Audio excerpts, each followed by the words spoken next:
తండ్రి అయిన దేవునికి మహిమ కలుగునుగాక.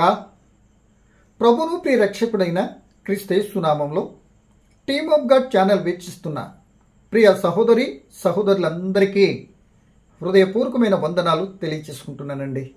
ప్రభునందు ప్రియ సహోదరి సహోదరులరా, ఈరోజు మన టాపిక్ దేవుని సన్నిధిలో కదలకుండా స్థిరముగా ఉండాలి అంటే అట్టి వారు ఎట్టి అర్హతలు కలిగి ఉండాలో తెలుసా అనే అంశం బట్టి లేఖనానుసారంగా క్లుప్తంగా వివరించుకుంటానికైతే మనం సిద్ధపడదామండి.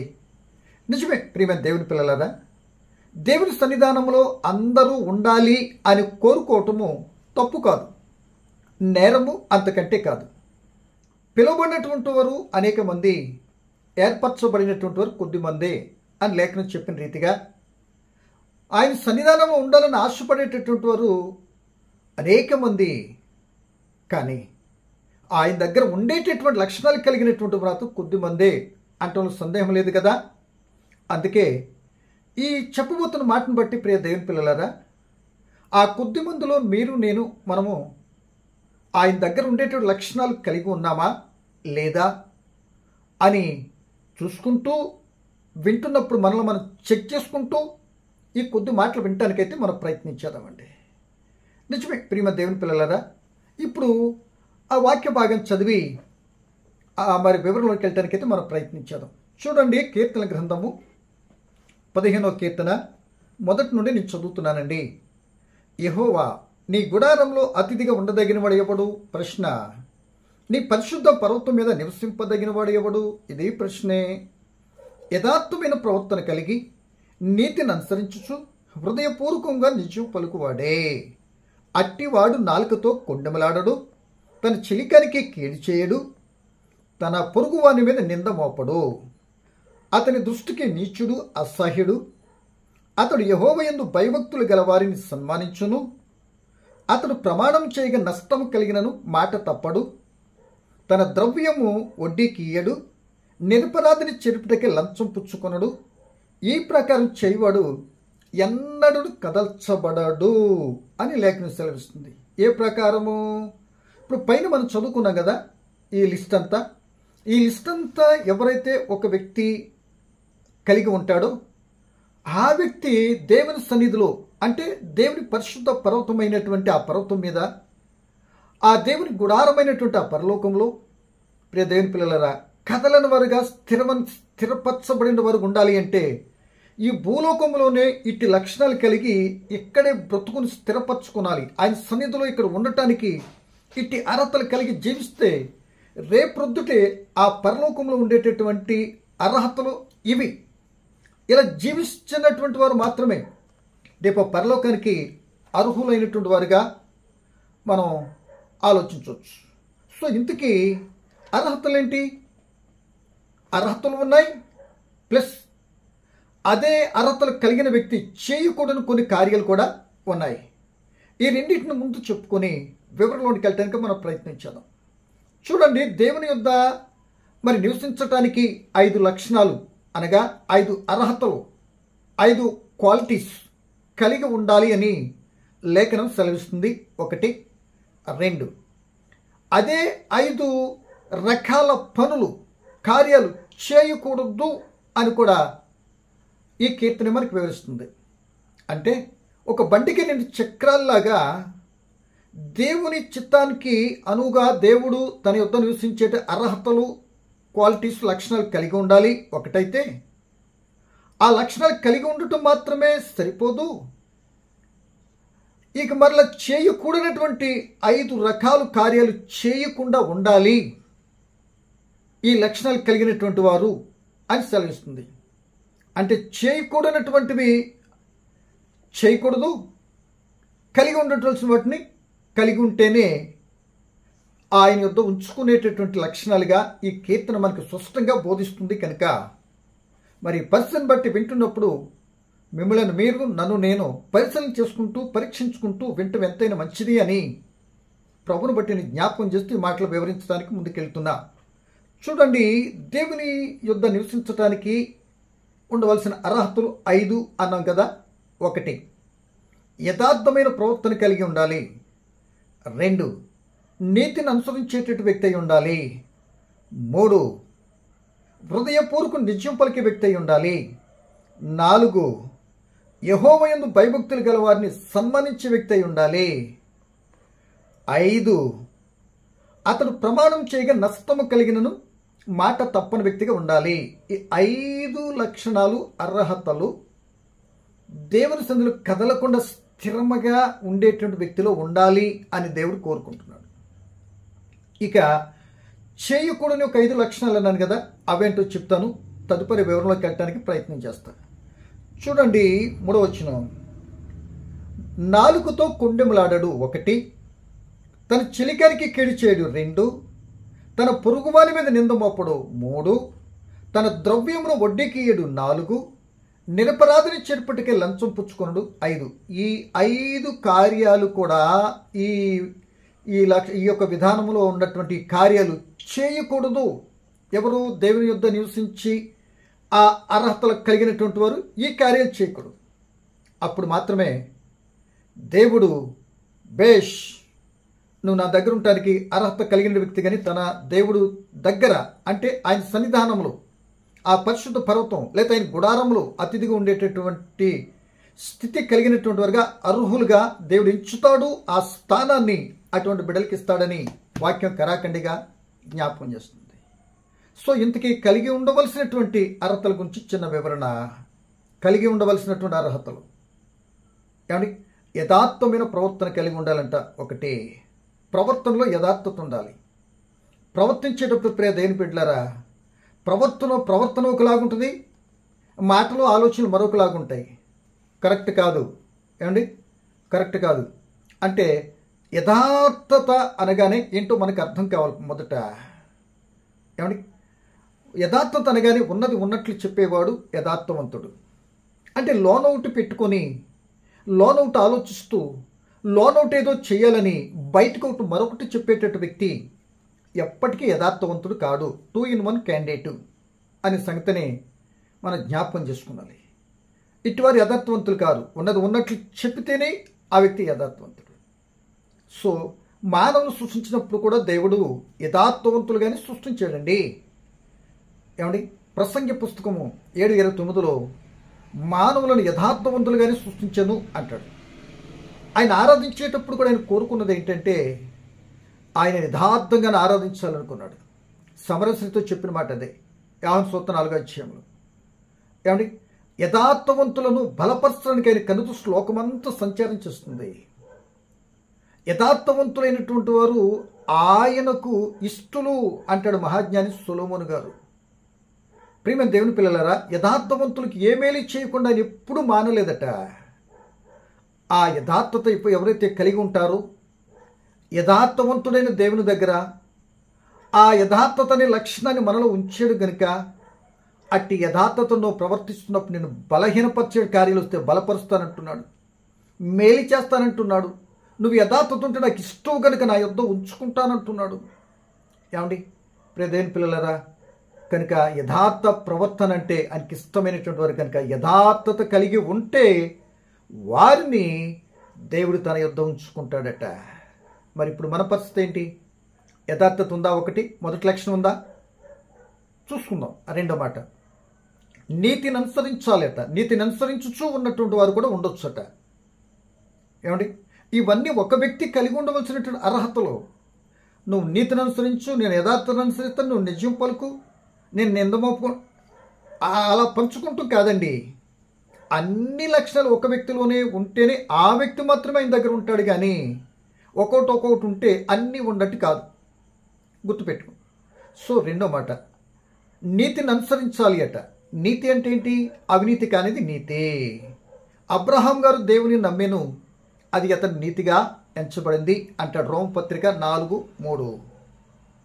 మోషే నా ఇల్లంతటా నమ్మకమైనటువంటి వాడు, నేను గూఢభావంతో అతనితో నేను మాట్లాడాను.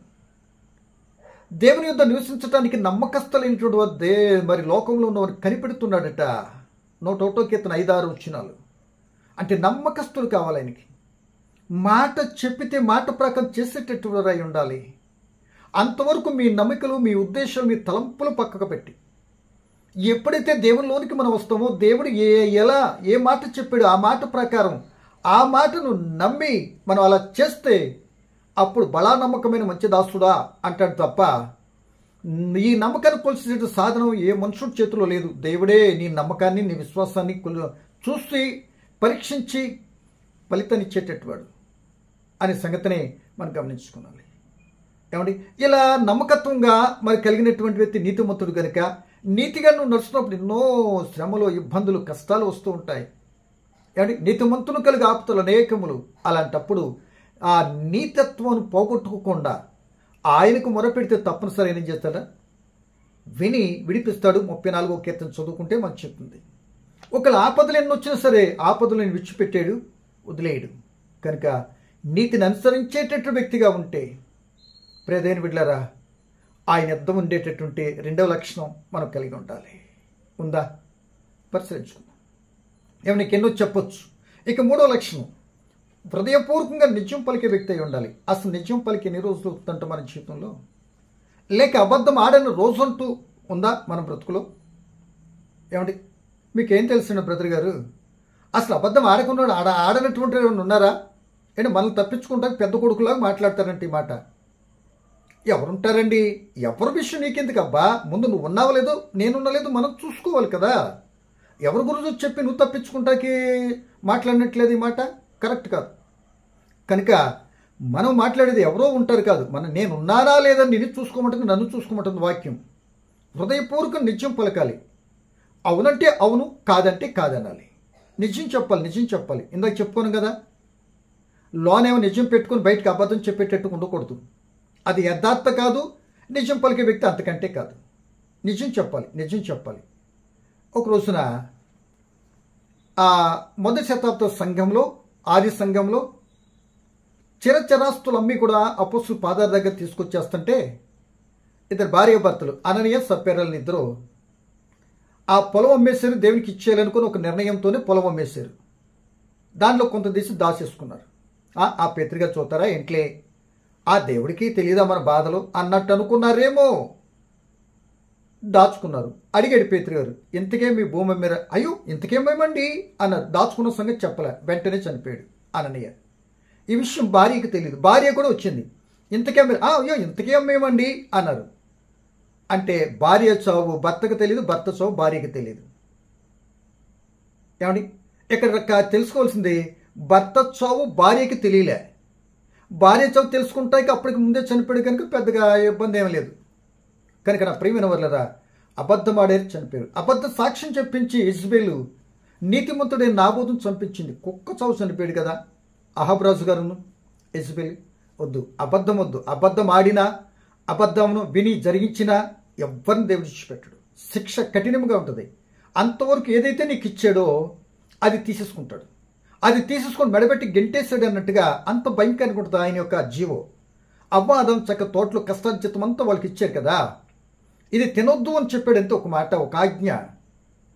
దుష్టుని తింటే ఏమవరు? దేవదూతలు అయిపోతారబ్బా, మీ కళ్ళు తెరవబడిపోతే అబ్బా ఇంతకంటే భాగ్యం ఏముంది అని అనుకుని అబద్ధాన్ని నమ్మి ప్రియమైన బిడ్డలారా జరిగించాడు. అబద్ధం చెప్పినటువంటి దుష్టుని శిక్షించాడు, శపించాడు. అవ్వాదాన్ని శిక్షించాడు. కనుక అబద్ధం వద్దు, నిజం చెప్పండి. అబద్ధానికి జనకుడు దుష్టుడు. ఒక నువ్వు ఆడుతున్నావు అని అంటే నీ స్వభావాన్ని బట్టి కాదు, కానీ దుష్టుడికి ప్రేరణ బట్టి ఆడుతున్నావు, దుష్టుడికి లోనైపోయి కానీ అబద్ధం ఆడుతున్నావు. వాడు నీ ద్వారా అబద్ధాన్ని పలికించి దేవుని నిజాన్ని అబద్ధంగా మార్చి ఆ దేవుని కోపాన్ని గురి చేయటమే దుష్టుని యొక్క ప్రథమ లక్షణం, కర్తవ్యం అన్న సంగతి మనకు తెలుసా? అందుకే అబద్ధం ఆడొద్దు, నిజం పలుకుదాం, నిజం పలుకుదాం, నిజం పలుకుదాం అని ప్రభుని బట్టి మీకు జ్ఞాపకం చేస్తున్నాం. ఇకపోతే 4వది, భక్తులను సన్మానించాలి అట. ఏం చేయాలి? భక్తులను ఏం చేయాలి? సన్మానించాలి. ప్రియమైన వర్లరా, ఆ భక్తులను సన్మానించాలి. మనకు తెలుసు, మనకి ఆ పెద్దలైన వారు బాట చూపుతూనే కదా ఈరోజు మనం ఉండగలిగాం. అలాగే రెండో మాట, ఇంకోటి ఏంటంటే, అతడు ప్రమాణం చేయగా నష్టం కలిగినను మాట తప్పడు. నువ్వు దేవునితో ప్రమాణం చేసి ఎన్నో బుట్ట దాఖలా చేసావు చూసుకో. బాప్తిసం కాడ నుండి ఈ రోజుకి ఎన్ని వాగ్దానాలు చేసావు, ఎన్ని ప్రమాణాలు చేసావు. ఇలా 40 దినాలు కరెక్ట్గా ఉంటానని నిన్నటిదాకా అనుకున్నావు, కానీ 40 దినాల్లో ఎక్కడో డిమీ కొట్టేసారు చాలామంది. 40 దినాలు 4 సార్లు 3 సార్లు ఉన్నావు, అసలు క్రమానుసారంగా జరిగించలేదో చూసుకో. నాట్ ఓన్లీ దట్ 40 days, అసలు మన జీవితంలో వాగ్దానం చేసి మాట తప్పేస్తున్నాం. ఏదో ఏదో చేయలేని దాన్ని కూడా వాగ్దానం చేసేస్తున్నాం. కరెక్ట్ కాదు. కనుక నా ప్రియమైన దేవుని పిల్లలారా, మాట తప్పని వారిగా ఉండాలి. మాట ఇచ్చామంటే మాట మీద నిలబడాలి అంటారు పెద్దోళ్ళు. అంటారు, ఇదిగో వస్తున్న మాట మీద నిలబడతావా నీవు? ఏమండి, ఏంటి మాట మీద నిలబడతారా? మాట ఏమన్నా కట్టా? లేకపోతే అది కనబడుతుందా దాని మీద ఇదిగో నిలబడ్డానంటానికి?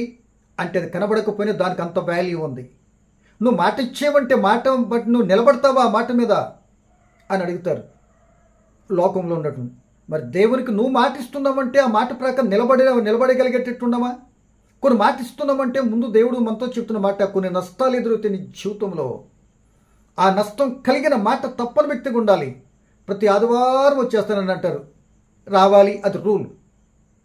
కానీ మనకి ఏదైనా పెళ్ళో పెడాకులో ఇలాంటిది తగిలి అనుకోండి, దేవుడు లేడు ఎవరు లేరు, మన ఇష్టం. తప్పు పోవట్లేదా? అనేక విషయాలు మనం తప్పిపోతున్నామంటాడు యాకోబు గారు. కనుక ప్రియ దేవుని బిడ్డలారా, మనం చేయవలసింది ఏంటంటే మాట తప్పని వారికి ఉండాలి. మన మాట అవునంటే అవును, కాదంటే కాదు అన్నట్టు ఉండాలి అని క్రీస్తు ప్రభువు వారు చెప్పారు. యేసు ప్రభువు ఏ మాట అయితే చెప్పారో అదే జరిగించారు. ఏదైతే జరిగిస్తున్నారో ఆ మాటని చెప్పారు. మాట నెరవేర్చటంలో క్రీస్తు ప్రభు చక్కటి మాదిరికరమైనటువంటి మాదిరి లోకానికి కనబడుతున్నాడు. ఆయన కలిగిన బిడ్డలు మనం కూడా అదే మాదిరిని అనుసరించాలి అని, మాట తప్పని వారికి ఉండాలని మూడవ మాట, తన యొద్ద నివసించేటటువంటి వారికి ఉన్నటువంటి వారితో చెప్తున్న మూడవ మాట.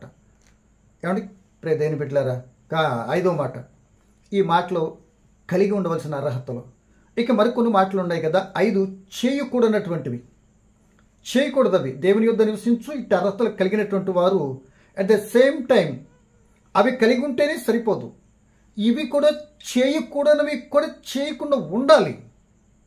కలిగి ఉన్నంత మాత్రానే అక్కడితో సరిపోలే, అక్కడితో అయిపోలే, ఇంకా చేయకూడనివి కొన్ని చెప్పాడు దేవుడు. అప్పుడు మాత్రమే ఆ పరీక్షలు మనకు నెగ్గాము, లేకపోతే అటువంటి పరిస్థితుల్లో మనము మరి జయించాం గనుక దేవుని యొద్ద ఉండేటట్టు అర్హత అప్పుడు మనం సంపాదించుకోగలుగుతాం. చూడండి అవేంటో చూడండి 5. చూడండి ప్రేమ దేవుని బిడ్డలారా, ఏమంటున్నాడు ప్రేమ, కొండెములాడరాదు. కొండె లేక ఎవరు చెప్తారు? మనిషికి ముందు చెప్తారా వెనకాల చెప్తారా? మనిషి వెనకాల కదండి కొండలు చెప్పేది. ఏమండి, తేలికి కొండెం ఎక్కడుంటుంది? వెనకాల భాగాన్ని. ఆ తేలు వెనకాల భాగాన్ని కొండెంతో కుట్టితే ఎంత బాధ అండి, భరించరాని నొప్పి. అలాగే నింద మోపేటటువంటి వారు, ఏమండి కొండెములు చెప్పేటటువంటి వారు ఆ వెనకుండి చెప్తారు కనుక ఆ ముందు నడుస్తున్న వ్యక్తికి ఎంతో బాధ. ఆ క్యారెక్టర్ లెస్ అయిపోయినట్లుగా చెప్పేస్తారు. అది వద్దు అంటున్నాడు. మనమేమన్నా మంచోడమా? మన బ్రతుకు ఏమంత బ్రతుకు ఏమండి అనే సంగతిని మనం ఆలోచించాలి. అందుకే పెద్దోళ్ళు అంటారు, ఇదిగో నువ్వు దొంగ అని అంటున్నారు అనుకోండి. ఒకవేళ మరి పెద్దోళ్ళు అంటారు, మరి అది ఎంతవరకు అనేది నాకు తెలియదండి. ఈ 4 ఏళ్ళు నువ్వే దొంగవని చెప్తుంటే నువ్వు దొంగమంటావేంటి? ముందు నువ్వు చూసుకో. దొంగ ఇక్కడ ఉండి దొంగ అక్కడ ఉండాడంటావేంటి అని చెప్పుద్దట. నాకు అర్థమైన రీతిలో జ్ఞాపకం చేసే. కనుక ప్రదేశం నింద పొరుగుని మీద ఏం చేయొద్దు, కొండెములు చెప్పొద్దు, చెలికానికి కీడి చేయొద్దు. చేయగలిగితే మేలు చేయి, చేయలేకపోతే సైలెంట్గా ఉండు, తప్పులేదు. ఒకవేళ చేయగలిగేటటువంటి అవకాశం ఉన్నప్పుడు మేలు చేయకపోతే దేవుని దృష్టిలో అది పాపం అంటున్నాడు యాకోబు గారు 4:17. కనుక మేలు చేయటానికి ఇష్టపడతాం. వ్యక్తులు ఎవరా అన్నది కాదు, కులగోత్రాలతో సంబంధం పెట్టుకోకూడదు. ఏం చేయాలి? మేలు చెయ్యాలి. ఆయన పొందటానికి అర్హుడు అన్నావా? ఆ ఊరు ఈ ఊరు ఈ వ్యక్తి ఆ వ్యక్తి అన్నది నన్ ఆఫ్ క్వశ్చన్. నీ మనసులో దేవుని బట్టి మేలు చేయటానికి చేయాలి, కానీ కీడు ఎప్పటికీ తలపెట్టద్దు. కీడుకు ప్రతికీడు చేయొద్దు. మేలు చేసి కీడు అనుభవించడానికైనా మనం సిద్ధపడాలి, కానీ క్రీస్తు ప్రభువుని బట్టి కీడు తలపెట్టొద్దు అంటున్నాడు. ఎన్నో మాట. 2వ మాట, ఇక పొరుగు వారిని నింద మోపొద్దు. నింద ఎన్నో నిందలు. నింద అంటే తప్పు చేసిన వ్యక్తి తప్పు చేసామంటూ నింద అవదండి. అది అంటే తప్పు లేని వ్యక్తి నువ్వు తప్పు చేసే నింద మోపటం, అది ఒప్పించటం. అంటే ఏ తప్పు లేని వ్యక్తిని నింద మోపి ఆ వ్యక్తిని శిక్షించటం. అనేక తప్పుల్లో ఉండి వీరు ఆ వ్యక్తిని తప్పుగా మార్చడం కారణంగా నువ్వు మరింత సంకటపడుతున్నావు. అంటే నువ్వు పెద్ద తీర్పరు అయిపోయినట్టుగా. కరెక్ట్ కాదుగా, ఆలోచించు. కనుక నా ప్రియమైన సోదరులారా గమనించాలి, పొరుగు వారి మీద నిందలు మోపొద్దు. యేసు ప్రభువును ఎన్ని నిందలు మోపారు, ఎన్ని అబద్ధపు మాటలు చెప్పారు, ఎంత హింసాత్మక క్రూరత్వంగా ఆయన మీద వెళ్ళగరెక్కారు. అవన్నీ చాలదన్నట్టుగా సిలువకేసి చంపించేసారు కదా. అంటే నింద అంత ప్రమాదం. ఆ వ్యక్తి ఎక్కడికి వెళ్ళినా ఇటువంటి నిందగానే పడిందంటే ఆ వ్యక్తి ఫలానా హో అని అంటారు. ప్రియమైన బిడ్డ, వద్దండి. అందుకే పెద్దోళ్ళు అంటారు, ఒక దెబ్బ కొట్టినా మానిపోద్దంట, కానీ నింద కానీ మాట కానీ కలకాలం గుర్తు పెట్టుకుంటారట. అది ఎప్పుడు సెలేస్తుందేమో మరి నాకు తెలియదు. కనుక ప్రియమైన బిడ్డలారా, కనబడిన మాట కనబడుతున్నట్టు మనిషి హృదయాన్ని పిండేస్తుంది. అందుకే చెప్తాను, నిందొద్దు అంటున్నాడు. ఇక 4వ మాటగా చూస్తే ప్రియమైన పిల్లలారా ఏమంటున్నాడు? తన ద్రవ్యమును వడ్డీకి ఇయ్యొద్దు. స్నేహితుడికి నువ్వు క్రీస్తుని కలిగి ఉన్న బిడ్డకు వడ్డీకి ఇవ్వద్దు, సహాయం చేయి, ఇచ్చుకో పుచ్చుకో. ఇక దాని గురించి తర్వాత మాట్లాడదాం, వడ్డీ వ్యాపారాలు. కనుక ఇక మన 5వ మాట ఏమంటున్నాడే, నిరపరాధని చిరుపుటికై నువ్వేం లంచం పుచ్చుకునవద్దు. లంచగొండుతనం అయిపోయింది ఇప్పుడు ప్రపంచం. ఎక్కడ చూసిన లంచము. ఏమండి, దేవుడు అనేక మందికి లేని ఆధిక్యత నిన్ను ప్రేమించి ఒక ఆఫీసర్ లెవెల్లో నిన్ను పెడితే ఆ లంచం తీసుకుని నీ బుద్ధిహీనతగా బుద్ధి చెడుతుంది, గుడ్డివాడవైపోతావు. ఇప్పుడు అలా తీసుకుంటే కారణంగా ఏదో లోక సంబంధమైన ఆశించి నీ జీవితాన్ని అధోగతి పాలు చేసుకుంటున్న సంగతి ఎంతమందికి అర్థమవుతుందండి ఈరోజు. అప్పుడేం జరుగుతుందో తెలుసా? ఒక దెబ్బకి 2 పెట్టలు అన్నట్టుగా అంత పెద్ద ప్రమాదాన్ని తెచ్చుకుంటున్నాడు లంచం తీసుకునేటటువంటి అనాలోచిత పరుడు. ఎలాగో తెలుసా? నీకు అప్పగించినటువంటి పనిలో బాధ్యత రాహిత్యంగా ప్రవర్తించటం ఒకటి. ఏమండి, 2 నిరపరాధిగా నాకు ఈ న్యాయం చేయండి అని నీ దగ్గరకు వచ్చాడు. అపరాధం లేనటువంటి వ్యక్తిగా నీ దగ్గరకు వచ్చాడు. బాగా గుర్తుపెట్టుకో. ఏమండి, ఇతనికి న్యాయం జరుగుద్దని నువ్వు పరిశ్రమ చేసి న్యాయం చేస్తాను వచ్చాడు. ఈ లోపు అవతలోడు డబ్బులు తీసుకుని వచ్చి నీ బల్ల కింద పెట్టేటప్పటికి దొంగనేమో దొరను చేస్తున్నావు. ఈ యొక్క నిరపరాధిగా అంటే ఏ తప్పిదం చేయలేని వ్యక్తి తప్పు నీది అని తీరుస్తున్నావు. అంటే ఒక దెబ్బకి నువ్వు నీకు ఇచ్చిన ఇన్స్ట్రక్షన్తో నువ్వు చేస్తానని నీకు ఏ పని తప్పించిన పని నువ్వు వైదొలుగుతున్నావు. ఒక మంచివాడిని చెడ్డోడిగా తీర్పు తీరుస్తున్నావు. ఒక చెడ్డోడు మంచోడని స్టాంప్ వేస్తున్నావు. అసలేమని అర్థం ఉందా? అన్యాయంగా అక్రమంగా సంపాదించిన ఆస్తి నీతిమంతులు ఒకరు విడవబడుతుందంటుంది ఏమండి ప్రసంగి పుస్తకం. ఇంకో మాట చెప్పనా? ఒకళ్ళు మనకు ఉండటం పరిస్థితిని బట్టి ఇవన్నీ కూడా నువ్వు బినామీలు ఎక్కడ దాచుకున్నా అంటే కలువులో ఉన్నటువంటి ఎలుకని ఎలా లాగాలో లాగేస్తుంది ప్రభుత్వం.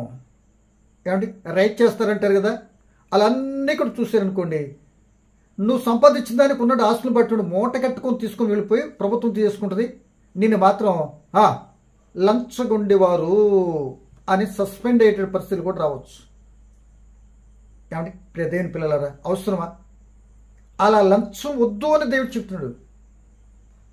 ఏమంటే లేని వారితో పుట్టించొద్దు, నిందలుగా విధం చేయొద్దు. ఇవి 5 కూడా చేయకుండా ఉండాలి. అంటే ఇంకొక మాట చెప్పనివ్వండి, టైం కొద్దిగా వివరణ కొద్దిగా అర్థమైతే మీరు నేను అలాంటి స్థితిలో మీరు నేను మనం ఉన్నామా లేదని పరిశీలించుకోవాలి. అర్హతలు కలిగి ఉన్నాం 5, మంచిది. అక్కడ తాగిపోకుండా ఇవి కలిగి ఉండాలి. ఇవి అంటే కలిగి ఉండాలంటే చేయకుండా ఉండాలి, చేయకూడదు. అటు ఇటు తారుమారు తక్కిడిమారు అయిందనుకోండి, రుబ్బేతాడు గ్రైండర్లు వేసి. ఎలాగో తెలుసా? అది అస్సలు ఒప్పుకోడు. ఓసూరు వెళ్ళి తనమంటారు. అది అంటే 2 in 1 అటు ఇటు కూడా ఉంటారంటే దేవుడు అస్సలు ఒప్పుకోడు. అందుకే వాక్యం సెలవిస్తున్నమాట, చల్లగానైనా ఉండు, వెచ్చగానే ఉండు, నులివెచ్చని స్థితి మాత్రం వద్దు. ఎందుకని? అలా ఉంటే నాకు అసహ్యం, నా నోటుండి ఉమ్మువే చూస్తున్నాను అంటాడు లవదోకియా సంఘంతో. ఏమండి అంటే ఇంకో చక్కటి అర్థం అవడానికి ఒక మాట చెప్పనా?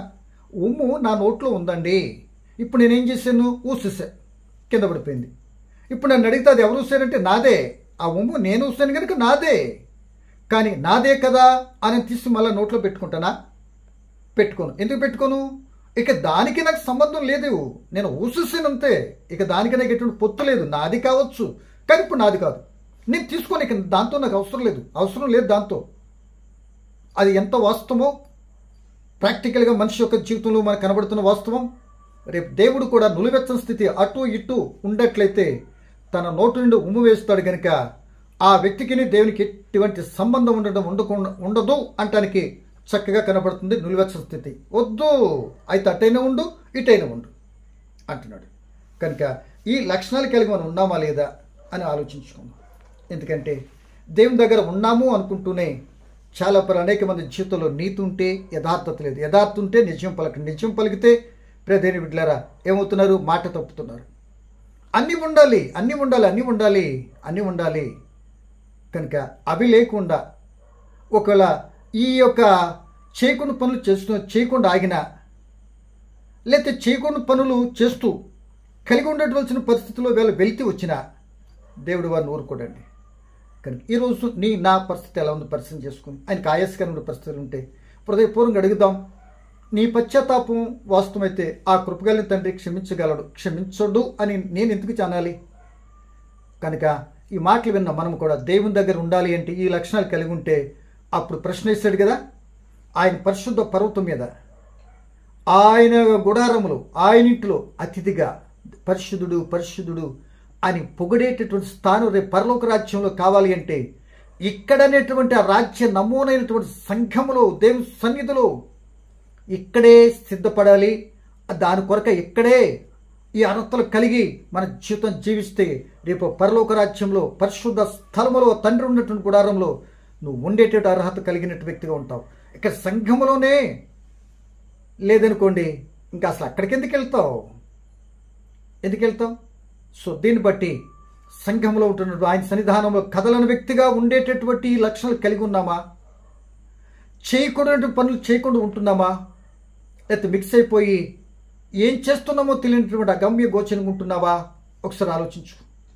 ఏమో ఈరోజు ఈ మాటలను విని నీ జీవితంలో ఆయన చిత్తాన్ని అనుసరించే వ్యక్తిగా మార్చుకుంటానికి దేవుడు నీతో సూటిగా మాట్లాడుతున్నాడని ఎందుకు అనుకోకూడదు అని ప్రేమపూర్వకంగా మీకు తెలియపరుస్తూ, ప్రియమైన బిడ్డలారా, ఈ మాటలు విన్న మనమందరము మరి చిత్తానుసరిగా ప్రార్థన చేసుకుని ముగించుకుందాం. పరమ తండ్రి మీకు వందనాలు.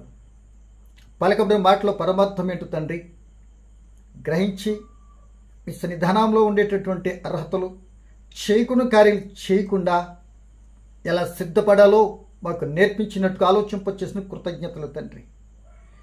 నాయన వినే బిడ్డలందరినీ ఆలోచింపచేయండి. ఎత్తుపలాలను సరిదిద్దుకునే కృప మీ క్షమాపణ వారు కూడా ప్రసాదించండి తండ్రి. వినే బిడ్డలందరినీ మీరు దీవించుమని, కృపలో బలపరచుమని, రేపటి కాల సమయంలో కలుసుకుంటూ మీరు అంగీకరిస్తే తండ్రి కలుసుకునేంత వరకు నీ కాపుదల కృప వినిన బిడ్డలు మా అందరితో వచ్చి నడిపించి మీరే మహిమ పొందమని క్రీస్తు యేసు నామములో ప్రార్థన అడిగి వేడుకుంటున్నాను మా తండ్రి. ఆమేన్.